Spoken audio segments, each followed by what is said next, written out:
ইবনে মাজার বর্ণনায় বিশ্বনবী সাল্লাল্লাহু আলাইহি সাল্লাম বলছেন, মান লাম ইয়াদুল্লাহ গদিবাল্লাহু আলাইহি, আল্লাহ রাব্বুল আলামিন ওই ব্যক্তির উপর রাগান্বিত হন যে ব্যক্তি আল্লাহর কাছে চায় না। অতএব আমরা আল্লাহর কাছে চাইব, আল্লাহর কাছে প্রার্থনা করব, এতে করে আমরা আল্লাহ রাব্বুল আলামিনের সন্তুষ্টি হাসিল করতে পারবো। আল্লাহ রাব্বুল আলামিন আমাদের উপর খুশি হন। রাহমাতুল্লাহ।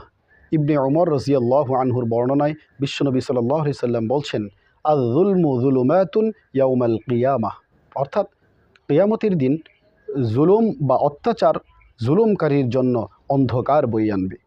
আল্লাহ সুবহানাহু ওয়া তাআলা আমাদের সকলকে সকল প্রকার জুলুম অত্যাচার করা থেকে বিরত থাকার তৌফিক দান করুন। আল্লাহুম্মা আমিন। ওয়াসসালামু আলাইকুম ওয়া রাহমাতুল্লাহি ওয়া বারাকাতুহু। বর্ণিত এক হাদিসে রাসূল সাল্লাল্লাহু আলাইহি সাল্লাম বলছেন, দুআউল মারই লিনাফসিহি, সর্বোত্তম দোয়া হলো ওই দোয়া যে ব্যক্তি তার নিজের জন্য যে দোয়া করে সেটাই হচ্ছে সর্বোত্তম দোয়া।